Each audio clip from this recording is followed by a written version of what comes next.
ತಿರುಮಲದಲ್ಲಿ ಇಂದು ಅದ್ದೂರಿಯಾಗಿ ರಥಸಪ್ತಮಿ ಉತ್ಸವ ನಡೀತಾ ಇದೆ. ರಥಸಪ್ತಮಿ ಸಮಾರಂಭ ಹಿನ್ನೆಲೆಯಲ್ಲಿ ತಿಮ್ಮಪ್ಪನ ದೇವಾಲಯವನ್ನು ಸುಂದರವಾಗಿ ಅಲಂಕಾರ ಮಾಡಲಾಗಿದೆ.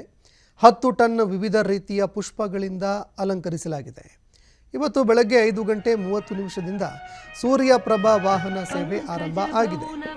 ವಾಯುವ್ಯ ದಿಕ್ಕಿನಲ್ಲಿ ಸೂರ್ಯಪ್ರಭಾ ವಾಹನವನ್ನು ಸೂರ್ಯ ಕಿರಣಗಳು ತಾಕುವ ದೃಶ್ಯಗಳನ್ನು ವೀಕ್ಷಣೆ ಮಾಡೋದಕ್ಕೆ ದೊಡ್ಡ ಸಂಖ್ಯೆಯಲ್ಲಿ ಭಕ್ತರು ಆಗಮಿಸಿದ್ದಾರೆ. ಭಕ್ತರಿಗೆ ಯಾವುದೇ ರೀತಿಯ ತೊಂದರೆಯಾಗದಂತೆ ಟಿಟಿಡಿ ವ್ಯವಸ್ಥೆ ಮಾಡಿಕೊಂಡಿದೆ. ಭಕ್ತರಿಗಾಗಿ ಗ್ಯಾಲರಿ ವ್ಯವಸ್ಥೆಗಳನ್ನು ಕೂಡ ಮಾಡಿಕೊಂಡಿದ್ದು 14 ಬಗೆಯ ಅನ್ನ ಪ್ರಸಾದಗಳನ್ನು ನೀಡಲಾಗುತ್ತೆ. ಸೂರ್ಯಪ್ರಭಾ ವಾಹನ ಸೇವೆ ವೇಳೆ 56 ಕಲಾ ತಂಡಗಳಿಂದ ಪ್ರದರ್ಶನ ನಡೆಯಲಿದೆ.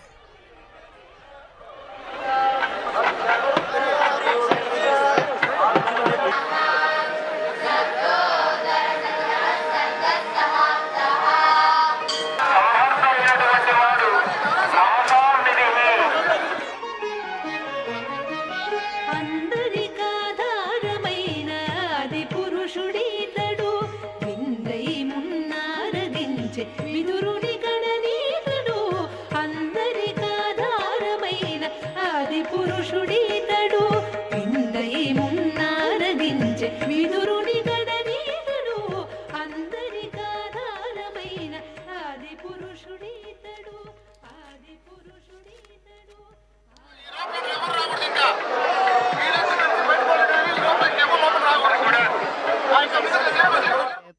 నూత్నరత్నోపదేయం తిమిరకరిమృగేంద్రం బోధకం పద్మినీనాం సురవరమభివంద్యం సుందరం విశ్వరూపం.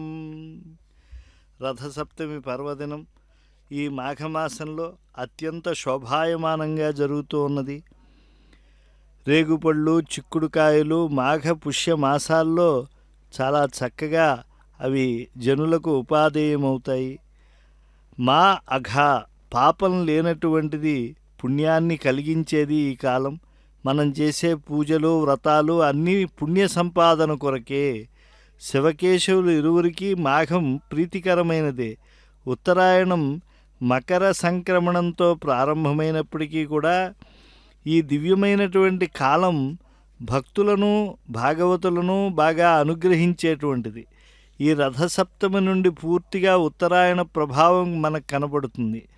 వేసవి ప్రారంభమైనట్లే దక్షిణాయనం అనే గ్రహణం నుండి విముక్తమై సూర్యుడు ఈనాటి నుండి ఉత్తర దిక్కుగా ప్రకాశిస్తూ ఉన్నాడు.